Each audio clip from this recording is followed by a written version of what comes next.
اللہ من الشیطان الرجیم بسم اللہ الرحمن الرحیم کل نفس ذائقۃ الموت۔ ہائے ہائے، آج جس عظیم ہستی کا تذکرہ میں کرنے آپ کے درمیان چلا ہوں، معلم الحجاج نمونۂ اسلاف حضرت اقدس حضرت مولانا لطف اللہ مظہر رشادی نور اللہ مرقدہ، مولانا مرحوم بانی دارالعلوم سبیل الرشاد اور امیر شریعت اول بنگلور حضرت اقدس علامہ ابو السعود علیہ الرحمہ کے چھوٹے صاحبزادے اور حضرت امیر شریعت ثانی مفتی اشرف علی صاحب باخوی علیہ الرحمہ کے چھوٹے بھائی تھے۔ آپ شہر بنگلور کے قلب میں واقع اہالیان بنگلور کے دلوں کی دھڑکن مسجد قادریہ کے بڑے ہی مقبول اور بہترین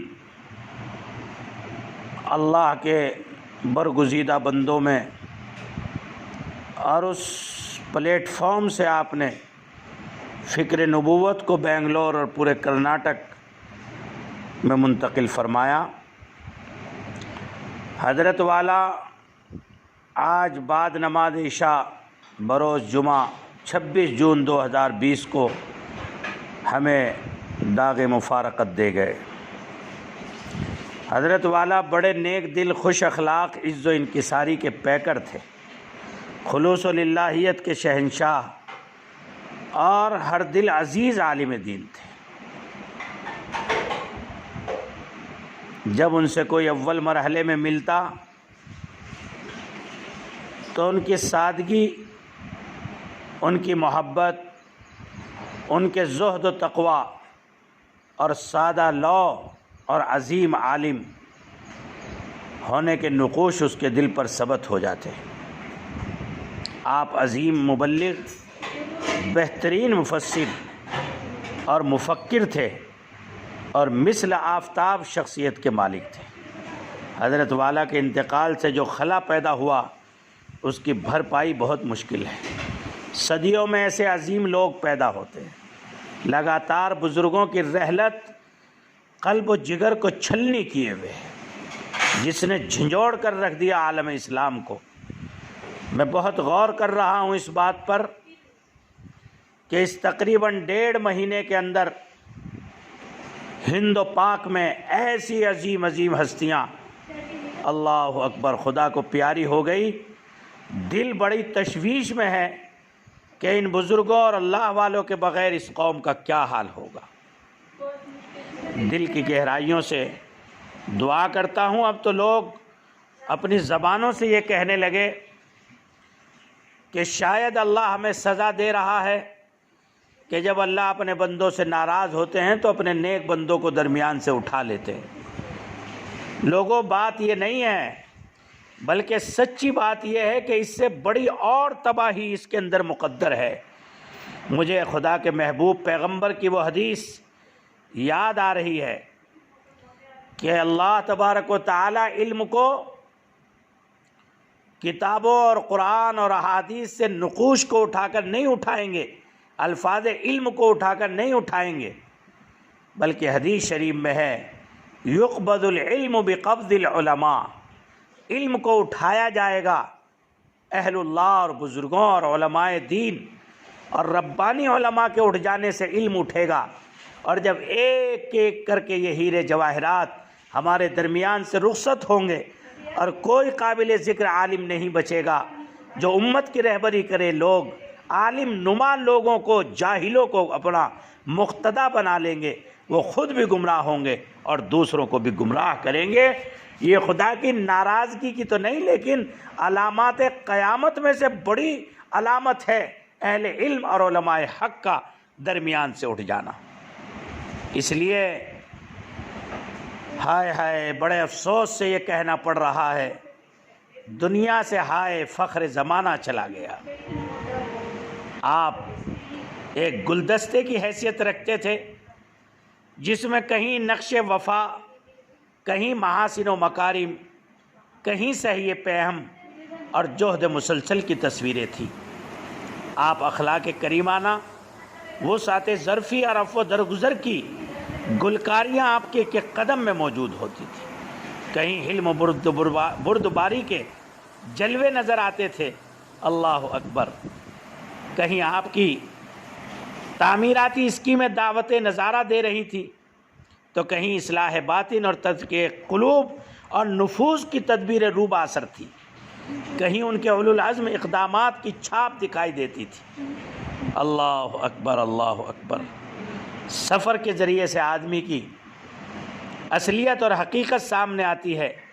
حضرت مولانا مدظلہ کے ساتھ، حضرت مولانا نور اللہ مرقدہ کے ساتھ جب بہار کے مشکات العلوم اور دیگر مدارس اسلامیہ کے بڑے بڑے عظیم کانفرنسز اور سیمینارز اور جلسوں میں شرکت ہوئی، اور احقر محمد سالم قاسمی کو بھی اللہ نے ان بزرگوں کی معیت میں بہار کے سفر کی توفیق دی، آہا وہاں آپ کی سادگی، ایک چھوٹا سا ڈھابا، جب ہم ایئرپورٹ سے اتر کر اور گاڑی میں جا رہے تھے تو حضرت مولانا ہم سے پہلے والی گاڑی میں تھے، ایک جگہ پر رکے، بالکل ایسا چھوٹا سا ڈھابا، میں بنگلور جیسے شہر میں تو اس کی مثال بھی نہیں دے سکتا۔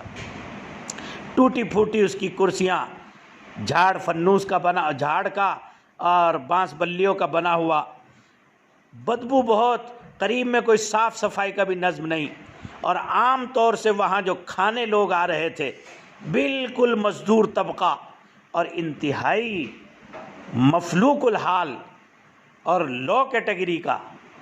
مولانا سے میں نے کہا حضرت بھوک لگی ہے تو کچھ کھائے پیئیں گے، یہاں بیٹھ سکیں گے؟ ارے بھائی وقت پر اللہ کی جو نعمت مل جائے وہ بڑی نعمت ہے۔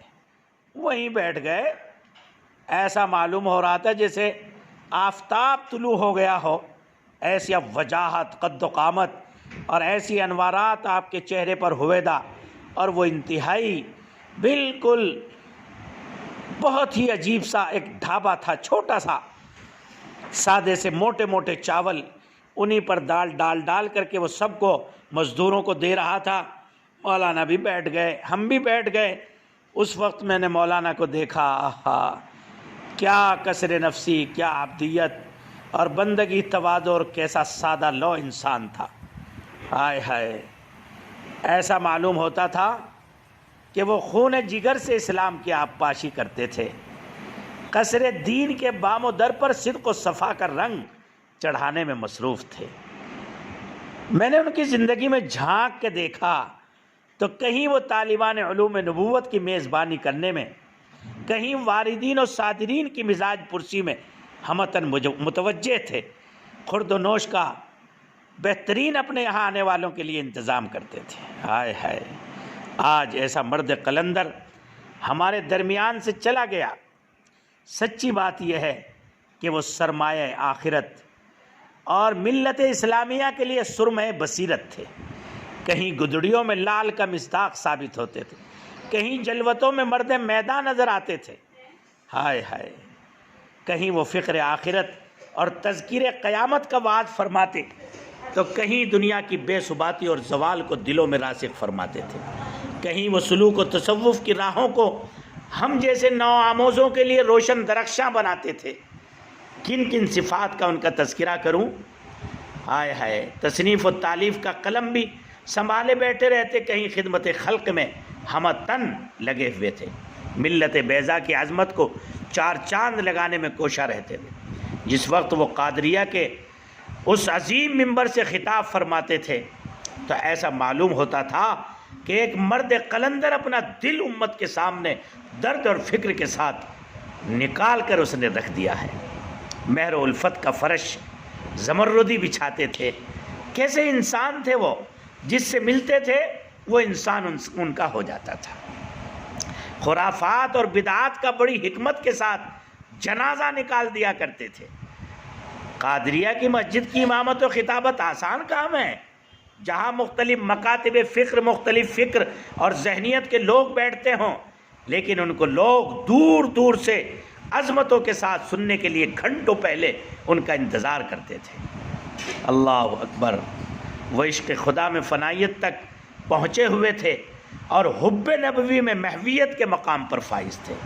کیا بتاؤں بنگلور والوں، قسام ازل نے اللہ کی ذات نے ان کے جسم میں اس قدر خصوصیات، تفردات، امتیازات اور کمالات اور نوادرات و شذرات ودیعت فرمائے تھے کہ جنہیں قید تحریر میں لانا ناممکن ہے۔ بس میں یہ کہہ کر اپنے دل کا درد بنگلور والوں کے ساتھ تعزیت کرتا ہوں، کرناٹک، مہاراشٹر، تمل ناڈو اور دیگر پورے ملک اور ملت اسلامیہ کے ساتھ تعزیت ان الفاظ میں کرتا ہوں، اس مرد حق شناس میں تھی خوبیاں ہزار، اس مرد حق شناس میں تھی خوبیاں ہزار، بے مثل با کمال تھا یکتا روزگار۔ حضرت مولانا کے انتقال سے ایسا محسوس ہوتا ہے کہ زمانہ تو موجود ہے لیکن فکر و خیال کی دنیا اجڑ گئی۔ آپ کی یاد ہمیشہ آتی رہے گی اور آپ ہمیشہ آنکھوں میں بسے رہیں گے۔ زندگی جس ذات گرامی کے گرد گھوم رہی تھی وہ جلوہ افروز نہ رہی، علم و فضل کی وہ محفل اجڑ گئی۔ اللہ ان کی قبر کو نور سے منور فرمائے اور صبح و شام اب رہائے رحمت ان کے مرقد کو سیراب کرتا رہے۔ آپ ایک علمی خانوادے کے چشم و چراغ تھے، شاہ ابو سعود، اللہ اکبر، مرد قلندر، پھر اس کے بعد امیر شریعت حضرت مولانا مفتی صاحب نور اللہ مرقدہ، اور یہ پورا علمی خانوادہ تھا کہ جس کے آپ عظیم کسی موقع پر اس علمی خانوادے کی تاریخ اس وقت تو میں صرف اہالیان کرناٹک اور بالخصوص اہالیان بنگلور اور ان کے بچوں اور گھر والوں اور ان کی اہلیہ اور دیگر جو خاندان کے ایک ایک فرد ہے ان سے اظہار تعزیت کے لیے یہ چند کلمات ریکارڈ کرائے ہیں۔ دل سے دعا کرتا ہوں اور ادارے کی طرف سے دارالعلوم اشرفیہ دیوبند، اس کے اسٹاف، طلباء اور تمام اساتذہ کی طرف سے ان کے خانوادے کو اظہار تعزیت اور ان کے مریدین، متوسلین، محبین اور وہ لاکھوں کا مجمع جو ان سے تسکین پاتا تھا اس کو تعزیت پیش کرتا ہوں اور دل سے دعا کرتا ہوں اللہ ان کی قبر کو انوار رحمت سے بھر دے، کروٹ کروٹ ان کے مغفرت فرما کر درجات کو بلند فرمائے۔ اور اہلیان بنگلور سے یہ اپیل کرتا ہوں جو کوئی اس راہ سے گزرا کرے للہ فاتحہ اس قبر پر پڑھ جایا کرے، الہی اس قبر کو نور سے کر دے معمور، اس پہ ہوتا رہے دائم تیری رحمت کا ظہور۔ یہ میری دعا ہے ان کے لیے۔ میں اس وقت حاضر نہیں ہو سکتا، ملک کے حالات بھی، آنا بھی مشکل، لیکن بہرحال یہاں سے اپنی روح کو سلام عقیدت کے لیے بھیجتا ہوں۔ اللہ ان کو اپنی جوار رحمت اور جنان رحمت میں جگہ عطا فرمائے۔ وآخر دعوانا ان الحمد للہ رب العالمین۔